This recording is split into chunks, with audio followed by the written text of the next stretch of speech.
हमारे दर्शकों के लिए अनुभव के बाद जाजवान से ऑस्ट्रेलिया तक की जो सफलता का सफ़र है आपका, वो अनुभव हमारे दर्शकों से साझा कीजिए। कि प्राइवेट स्कूल हैं, सरकारी स्कूल में कोई अपने बच्चों को पढ़ाना नहीं चाहता और उसका कारण भी है, क्योंकि जो प्राइवेट स्कूल में आजकल मेहनत करवाते हैं, ठीक है फ़ीस ज़्यादा है, लेकिन अगर आप सरकारी स्कूलों का सिस्टम देखोगे, अब थोड़ा बहुत सुधार हो रहा है।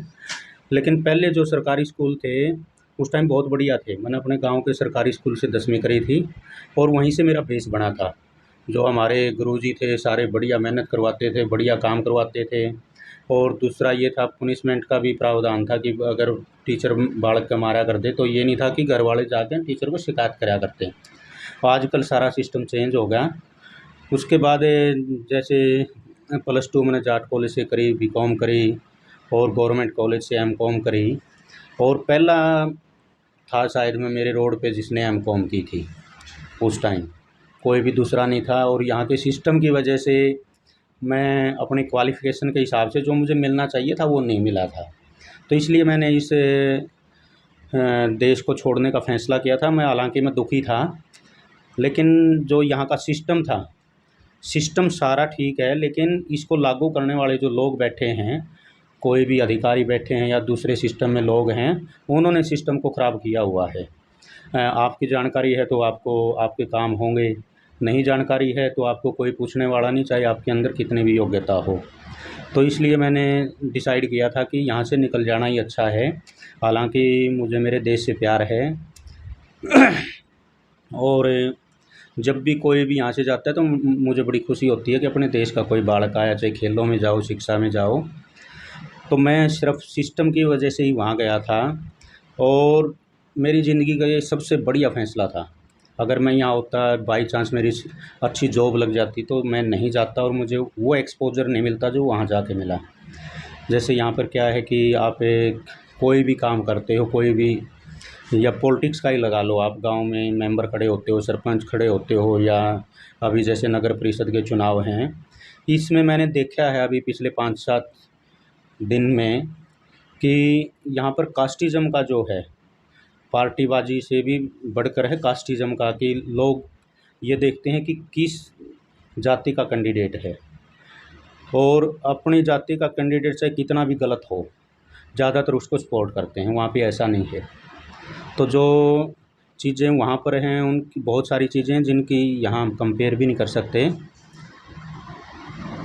जैसे मैंने भी 2018 में जब चुनाव लड़ा, तो कभी सपने में नहीं सोचा था एक तो कि चुनाव लड़ेंगे और फिर जीतेंगे। और उसका जीतने का कारण यही था कि वहाँ पे कोई जातिवादी नहीं है, कोई धर्म सारे हैं, हर अपने धर्म को फॉलो करता है, दूसरे धर्म को कोई गलत नहीं कह सकता। अपने धर्म की, अपनी कौम की इज्जत भी करनी चाहिए, उस पर गर्व भी होना चाहिए, लेकिन हमारा ये मतलब नहीं है कि हम दूसरे धर्म को और जाति को गलत बोलें। हर देश में, हर धर्म में, हर जाति में अच्छे लोग भी हैं, बुरे लोग भी हैं। उनके अंदर थोड़े बहुत लोग होते हैं जो सारे सिस्टम को ख़राब करते हैं, भाईचारे को ख़राब करते हैं, तो इन लोगों से हमें बचना चाहिए। जब मैंने चुनाव लड़ा तो मेरे एरिया में 92 देशों के लोग थे। कोई कनाडा से आया था, कोई अमेरिका से, कोई यूरोपियन कंट्री से, कोई एशियन कंट्री से, कोई गल्फ़ कंट्री से। तो इस तरह से आए हुए लोग थे और उन्होंने तो ये नहीं देखा कि मैं इंडिया से आया हुआ हूँ। जो मेरे को खड़ा करने वाला था, 18 साल वो मेंबर ऑफ़ पार्लियामेंट रहा, वहाँ का मेयर रहा और वो साउथ ऑस्ट्रेलिया का स्पीकर रहा हुआ भी है, मिनिस्टर भी रहा था। तो वो जो बंदा था वो इंग्लैंड से आया हुआ था, उसने मेरे को इतना सपोर्ट किया।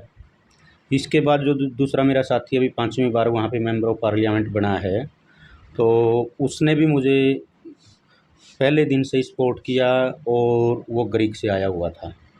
तो वहाँ पर इस तरह का कुछ भी नहीं है। अगर आप में टैलेंट है, आप में कोई भी योग्यता है और आपके अंदर किसी भी काम को करने का जुनून भी होना चाहिए, क्योंकि किसी भी काम में अगर आप 100% देते हो, कोई भी फील्ड हो, तो उस देश में आपको कामयाब होने से कोई नहीं रोक सकता। इस तरह बहुत नहीं, वहाँ पर आम पब्लिक के लिए जो सिस्टम है बहुत बढ़िया है। जैसे मैं मेरा ही एग्जांपल देता हूँ, मैंने 2007 में गया तो 2010 में एक अपार्टमेंट लिया था कि ताकि किराए से पीछा छूट जाए। तो मैंने मॉर्गेज ब्रोकर से कांटेक्ट किया, उसने मेरी फ़ाइल बनाई। मैं कभी बैंक में नहीं गया, मुझे कहीं जाने की ज़रूरत नहीं पड़ी। रियल एस्टेट एजेंट होते हैं, वो प्रॉपर्टी जो सेल पे होती है उसको डालते हैं, उस पे मैंने अपना ऑफ़र डाल दिया उसका फार्म भर के कि मैं इतने पैसे दे सकता हूँ इस प्रॉपर्टी के। तो जिसकी सबसे ज़्यादा ऑफ़र होता है उसको वो प्रॉपर्टी देते हैं रियल एस्टेट एजेंट। आपस में कोई वो गड़बड़ नहीं करते, क्योंकि सारी एप्लीकेशन हैं वो जो बेचने वाला उसको दिखानी होती हैं। और अगर कोई गलत काम करता है तो रियल एस्टेट एजेंट का भी लाइसेंस कैंसिल हो जाता है। तो मैंने जब घर लिया तो ऑफ़र डाला, मेरा ऑफ़र सबसे ज़्यादा था। फिर मैंने अपना एक पता किया कि कोई कन्वेंसर जो ये कागज़ कार्रवाई करते हैं, आपके नाम रजिस्ट्री करवाते हैं, आपके पेपर वर्क करते हैं, उनको कन्वेंसर बोलते हैं। तो उसको लॉयर को मैंने हायर किया, वो $400-500 लिए थे उन्होंने, अब एग्जैक्ट अमाउंट ध्यान नहीं। तो सारा काम उनका था कि मेरे मॉर्गेज ब्रोकर हैं उनसे भी कॉन्टैक्ट करना, मेरे जो रियल एस्टेट एजेंट हैं उनसे भी, और प्रॉपर्टी जो मैं ले रहा था उसके अंदर कोई लोन वगैरह बकाया तो नहीं, कोई उसके अंदर ईजमेंट का कोई वो तो नहीं है, किसी भी तरह की कमी पेशी है, वो सारी वो चेक करते हैं और उसी की वो फ़ीस लेते हैं।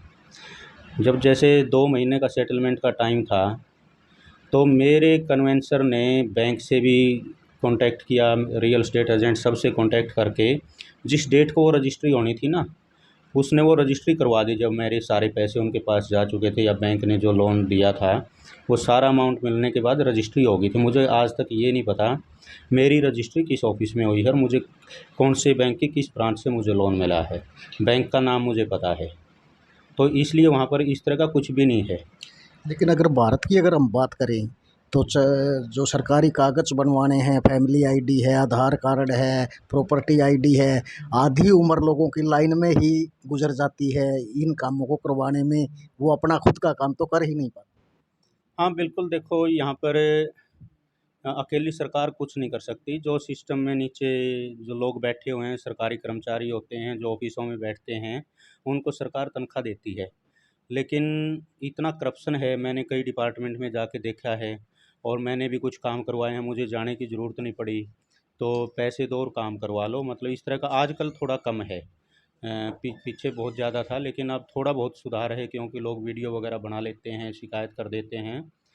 और अगर आप कोई भी जेन्युइन काम करवाते हो तो आपको रिश्वत देने की ज़रूरत नहीं है। अगर आप गलत काम करवाते हो तो ही आपको रिश्वत देने की ज़रूरत है, तो ही आप देते हो। तो इसलिए रिश्वत देने वाला और लेने वाला दोनों बराबर के दोषी हैं। एक आखिरी सवाल, जो युवा ऑस्ट्रेलिया या बाहर जाना चाहते हैं उनके लिए गाइडलाइन कोई? देखो आजकल बड़ा अच्छा ट्रेंड चला हुआ है कि पहले तो जैसे पंजाब है अपना, साथ वाला स्टेट ही है, या गुजरात है, तो इनसे बहुत ज़्यादा लोग जाते थे, साउथ इंडिया से जाते थे, हमारे हरियाणा से बहुत कम लोग जाते जाते थे। अब तो पिछले साल, इस साल लगाओ कि 20-30 बालक तो मेरे पास जींद के ही आए हैं। तो अच्छी बात है कि हमारे बच्चों को पता चला कि बाहर अच्छा सिस्टम है, अच्छी लाइफस्टाइल है, और रुझान बना, तो जितने भी ज़्यादा बच्चे जाते हैं ना उतना ही अच्छा है, क्योंकि एक तो यहाँ की फैमिली में सुधार होता है। यहाँ तो क्या है कि कोई काम तो इतने हैं नहीं और लोग करना भी नहीं चाहते, क्योंकि जैसे मैं ही हूँ, अगर यहाँ पर मैं टैक्सी चलाता या यहाँ कार वाश पे काम करता या रेस्टोरेंट में काम करता, लोग मुझे टोकते, भाई साहब आप ये काम करते हो। तो वहाँ पे ऐसा नहीं है, कोई छोटा बड़ा काम नहीं है। और वहाँ पर हर किसी के कामयाब होने का कारण भी यही है कि लोग फ्री में नहीं बैठते, उनको कोई भी काम मिलता है वो करते हैं, और काम की इज्जत है वहाँ पर। और जो आदमी काम नहीं करते उनके लिए किसी के पास भी टाइम नहीं होता। जो चुनाव आपने जीता है वो किस लेवल का चुनाव है और किस तरह का प्रतिनिधित्व आप? हाँ, जैसे यहाँ पर अपने काउंसलर बनते हैं, मेयर बनते हैं, जैसे दिल्ली में हैं, अपनी एमसीडी है, इसी तरह से वहाँ पर भी जो हमारी काउंसिल है, काउंसिल के अंदर मैंने काउंसलर का चुनाव लड़ा था। हमारे एरिए के अंदर 7 वार्ड हैं, जैसे अभी जींद में भी चुनाव हो रहे हैं, दूसरे शहरों में भी नगर नगर परिषद के चुनाव हैं। तो इसी तरीके से वहाँ पर भी अलग अलग वार्ड बने हुए हैं। हमारी काउंसिल में 7 वार्ड थे, 1 वार्ड से 2 बनने थे। और मेयर का डायरेक्ट चुनाव होता है। अब की बार तो यहाँ भी कर दिया कि पहले क्या था कि जो भी यहाँ पर पार्षद वगैरह बनते थे वो चुनते थे कि किसको मेयर बनाएं, और उसमें करप्शन बहुत ज़्यादा होता था, खरीद फरोख्त होती थी, गुटबंदी होती थी। किसी मेयर ने काम किया है, चेयरमैन ने काम किया 6 महीने, फिर उसके खिलाफ़ लोग हो जाते थे। और उनका कारण भी यही होता था कि ताकि जो दूसरा मेयर का कैंडिडेट होगा वहाँ पर बहुत सारा पैसों का लेन देन होता था, या दूसरे जो कि ये काम करवाना है वो करवाना, वो सेटिंग होती थी। तो ये बड़ा अच्छा है कि यहाँ पर चेयरमैन का भी डायरेक्ट चुनाव है, तो इसी तरह से वहाँ पर है। ये थे जींद जिले के गांव जाजवान से सुरेंद्र चहल, जिन्होंने ऑस्ट्रेलिया जाकर भारत की एक नई पहचान कायम की है। जुड़े रहिए गदर मीडिया के साथ, हम मिलवाते रहेंगे ऐसी ही शख्सियतों से। जय हिंद।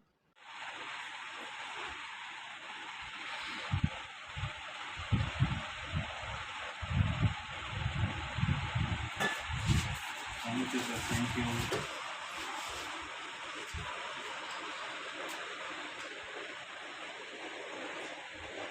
आपका बेटा नहीं आया? लड़का तो नहीं आया सर। अच्छा हाँ, वो स्कूल लगे हुए। अच्छा। डीवी में उसको भी सर पानी नजदीकी करवाई है। मेरी गुड़िया की तो करवाई है, मैं बता रहा था आपको। कौन सी क्लास में है? गुड़िया तो प्लस 2 में सर, लड़का प्लस 2।